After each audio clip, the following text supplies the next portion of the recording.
Hello friends, welcome to my channel. આજે હું તમને ધોરણ 2ની કેતન ચિત્રકલા નવનીત એની ચિત્રકલામાં જે ડ્રોઈંગ્સ આવે છે એ આજે હું તમને શીખવીશ અને એના વિશે થોડું માહિતી આપીશ.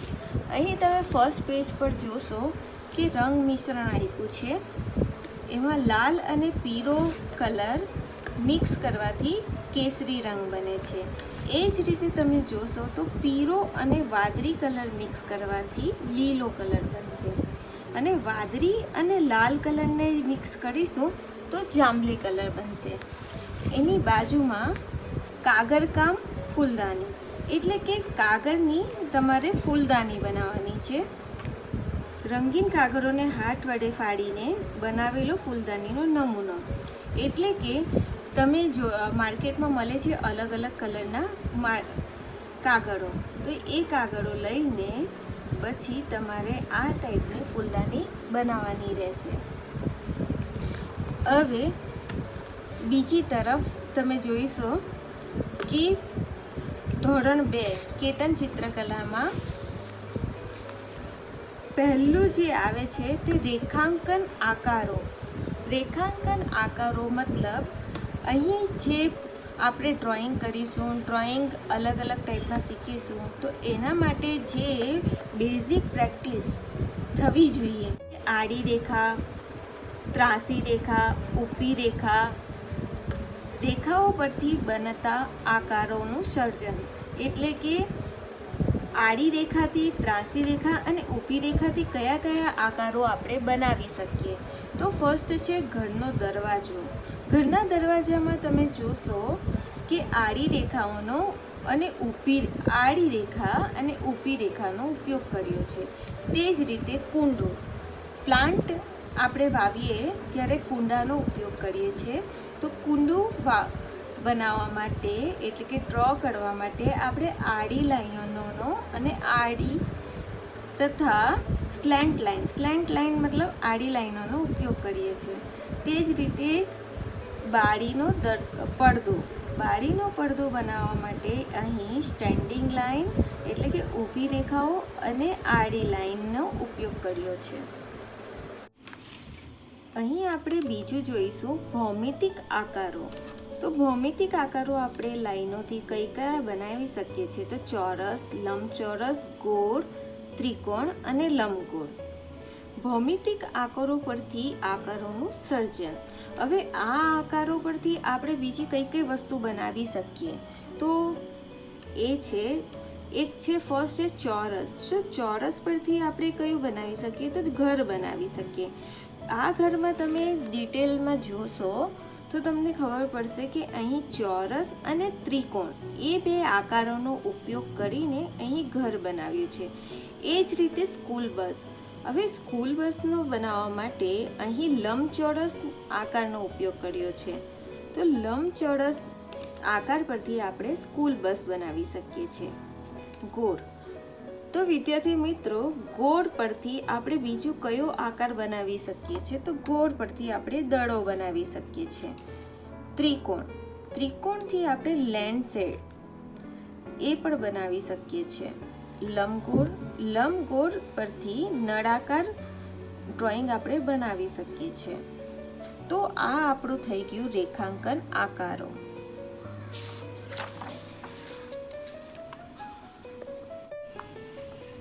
હવે આપણે પેજ નંબર 5 પર જોઈશું કે કેલિગ્રાફી રેખાંકન. હવે કેલિગ્રાફી રેખાંકનનો ઉપયોગ શા માટે કરતા હશે ને એનું આપણને અહીં માહિતી મળે છે. તો હેતુઓ. તો આના કેલિગ્રાફી કરવાના કયા હેતુઓ છે? તો ફર્સ્ટ છે બાળકોમાં રેખા કૌશલ્યનો વિકાસ થાય. સેકન્ડ છે બાળકોમાં વૈચારિક શક્તિનો વિકાસ થાય. અને થર્ડ છે બાળકોને નવસર્જનનો આનંદ મળે. એ માટે આ કેલિગ્રાફી રેખાંકન ઉપયોગી છે. તો તમે જોશો અહીં ઉપર જે રીતે આપ્યું છે તે જ રીતે આપણે નીચે બનાવવાનું છે.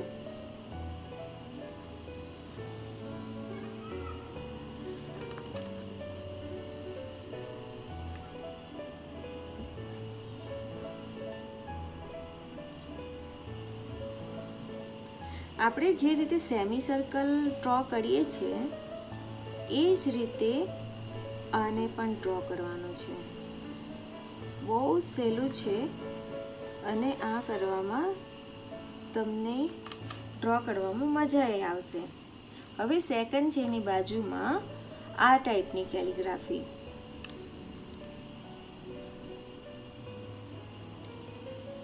આમાં લાઈનો છે first, second and third. First line એકદમ નાની છે, સેકન્ડ લાઈન એનાથી મોટી અને થર્ડ લાઈન એનાથી મોટી. આપણે અહીંયા સેમી સર્કલનો જે રીતે ડ્રો કરતા શીખ્યા એના પરથી આ બનાવતા શીખવાનું છે. તો ફર્સ્ટ લાઈન નાની, સેકન્ડ એનાથી મોટી એન્ડ થર્ડ એનાથી મોટી.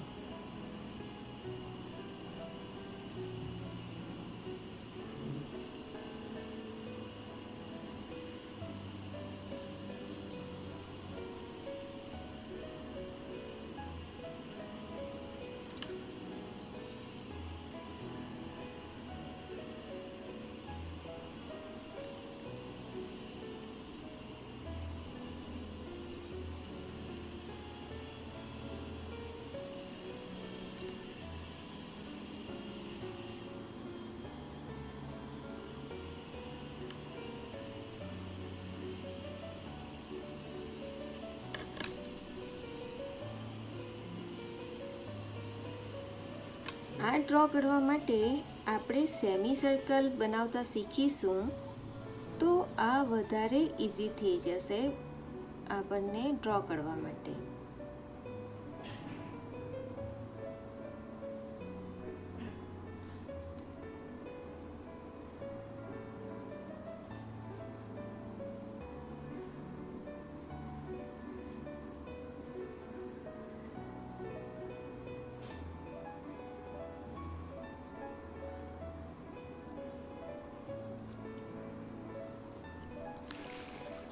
હવે એની બાજુમાં આપ્યું છે થર્ડ નંબરનું.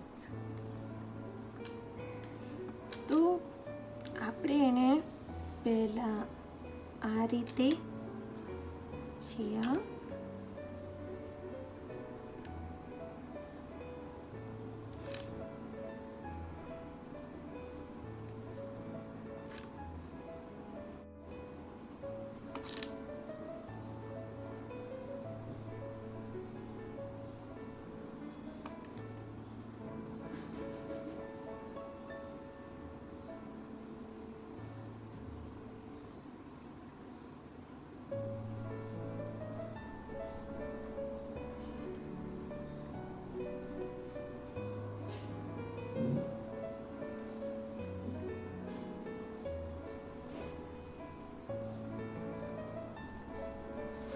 હવે એની બાજુમાં એક કેલિગ્રાફી આ ટાઈપની છે જેવી કે વેવી લાઈન.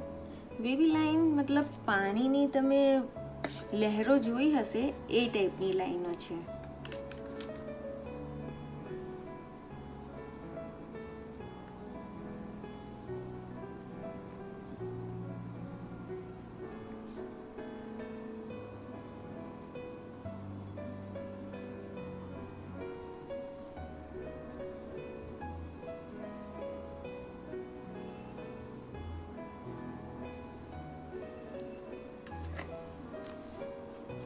ઉપર કેલિગ્રાફી રેખાંકનોના જુદા જુદા રેખાંકનો આપ્યા છે. તેનો અભ્યાસ કરો. સર્જનાત્મક ચિત્રો તથા અક્ષર લેખનમાં કેલિગ્રાફી વર્ક કરતી વખતે આ રેખાંકનનો મહાવરો ઉપયોગી થઈ પડશે. એટલે આગળ આપણે જે કોઈ ડ્રોઈંગ ડ્રો કરીશું એની અંદર આ જે આપણે પ્રેક્ટિસ કરી છે તે આપણને ઉપયોગી થશે. હવે નીચેની બાજુએ આપેલા ખાલી સમચોરસમાં 4 કેલિગ્રાફી મહાવરોનો રેખાંકનોનો મહાવરો આપ્યો છે. તમે આ સમચોરસમાં અનુક્રમે 1, 2, 3, 4ના અપૂર્ણ રેખાંકનોનો મહાવરો રેખાંકન દ્વારા પૂર્ણ કરો. એ તો જેમ કે ઉપર જે આપ્યું હતું ડ્રો કરીને આપણને સેમ ટુ સેમ આપણે નીચે ડ્રો કરીને પ્રેક્ટિસ કરવાની છે, એ એનો મતલબ છે. પેજ નંબર 6 પર લખ્યું છે આકારો. હવે આકારો અહીં આપ્યા છે તો હેતુઓ બાળકોમાં રેખા કૌશલ્યનો વિકાસ થાય અને બીજું બાળકોમાં રંગ કૌશલ્યનો વિકાસ થાય. ઉપરની બાજુ જુદા જુદા આકારો દોરી તેની રેખાકૃતિને પૂર્ણ કરવાનું દર્શાવ્યું છે. જે આકારો પૂર્ણ દોરેલા છે તેમાં રંગ પૂરેલા છે. તમે આ ચિત્રોનો અભ્યાસ કરો. અહીં દરેક પહેલા આકારમાં રંગ પૂર્યો છે તે પ્રમાણે તમે રેખાકૃતિ પૂર્ણ કરી રંગ પૂરતા જાઓ. રંગ પૂરવા પેન્સિલ કલર અથવા પેસ્ટલ કલરનો ઉપયોગ કરો. અહીં આકારોની રચના અને રંગ પૂર્ણિનો મહાવરો દર્શાવ્યો છે. તો અહીં એવું જણાવવામાં આવ્યું છે કે આ જે આકારો છે એમાં ફર્સ્ટ જે આકાર આપ્યા છે તે પૂર્ણ છે, મતલબ ડ્રો કરેલા છે અને એની અંદર કલર કરેલો છે. હવે એની બાજુમાં તમે જોશો તે આકારો અપૂર્ણ છે, તો એને ડોટ ડોટ કરીને અપૂર્ણ છે તો આપણે એને પૂર્ણ કરવાના છે, કેમ કે આ ડોટને આપણે જોઈન કરીને એક પૂર્ણ આકાર બનાવવાનો છે. જેમ કે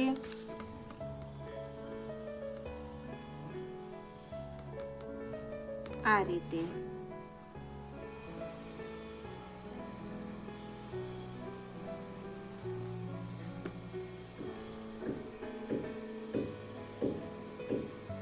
આ ડોટ જોઈન કરીશું તો આપણો પૂર્ણ આકાર થઈ જશે.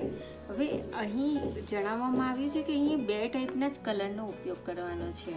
હવે 2 ટાઈપના કલર એટલે કયા? એક છે પેન્સિલ કલર અને પેસ્ટલ કલર. તો આ છે ઓઇલ પેસ્ટલ કલર અને આ છે પેન્સિલ કલર. અહીં ફર્સ્ટ જે કલર છે તે રેડ કલર છે, એટલે કે લાલ કલર. તો મેં ઓઇલ પેસ્ટલ કલર લાલ કલર લઈ લીધેલો છે અને એને આ રીતે આપણે ફિલઅપ કરીશું.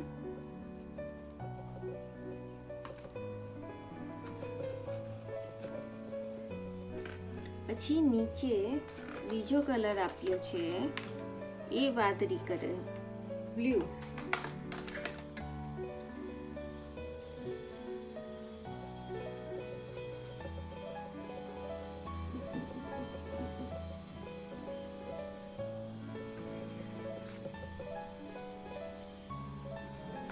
હવે ત્રીજા નંબરનો કલર છે તે યલો કલર, પીળા રંગનો કલર છે.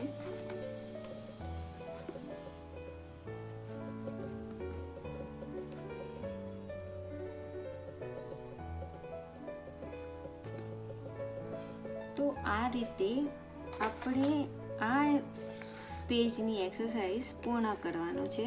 ફર્સ્ટ પેન્સિલથી આકારો પૂર્ણ કરવાના છે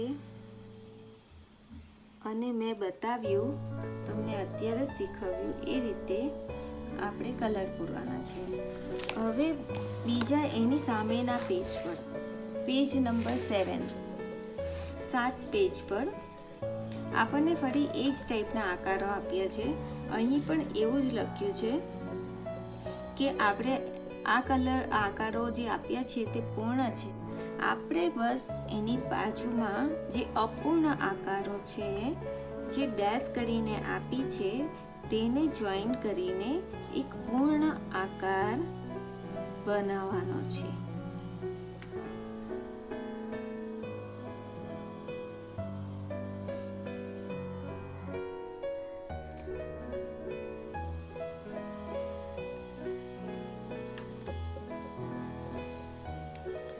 અહીં પણ લાલ કલર, વાદળી કલર અને પીળા કલરનો ઉપયોગ કર્યો છે. તો હું ઓઇલ પેસ્ટલ કલર લઉં છું.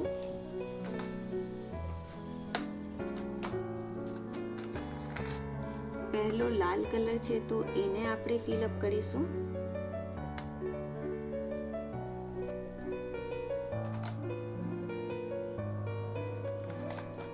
બીજામાં લાઇટ બ્લુ છે.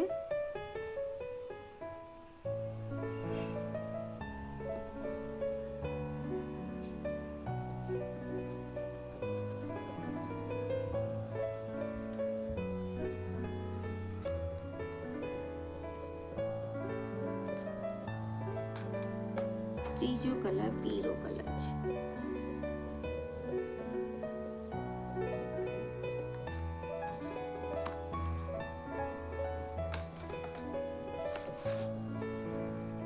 એ જ રીતે આપણે આ બધી લાઈનોને જોઈન કરીને આકારો બનાવી લઈશું ને સેમ ટુ સેમ ફોલો કરીશું. કલર પૂર્ણ કરીશું એની અંદર.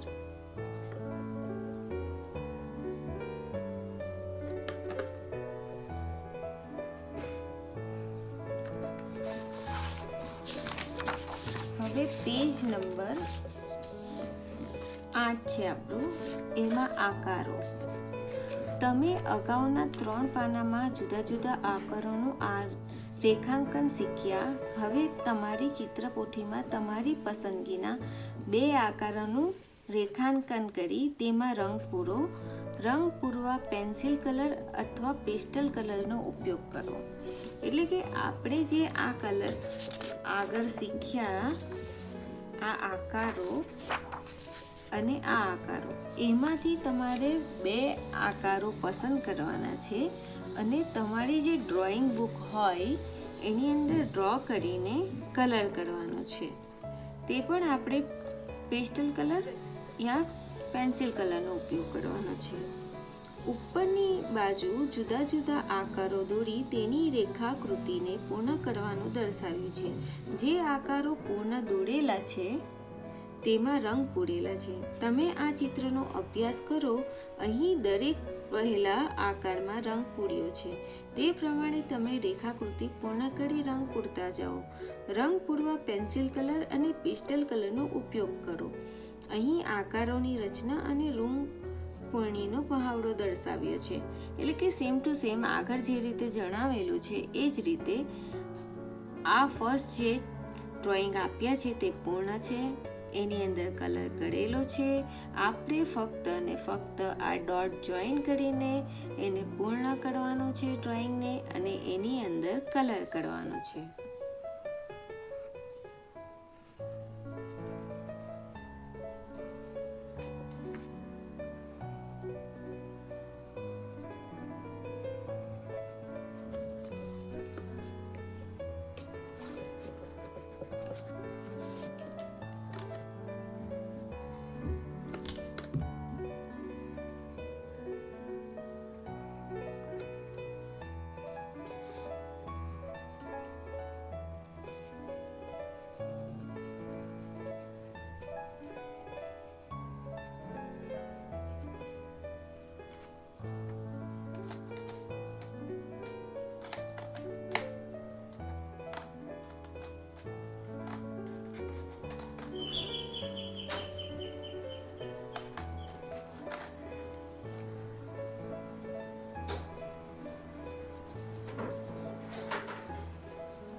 અહીં રંગ પૂરવાનું કામ પૂર્ણ થાય છે. તમને આ વિડીયો પસંદ આવ્યો હોય તો મારી ચેનલને સબસ્ક્રાઈબ કરો. Thank you.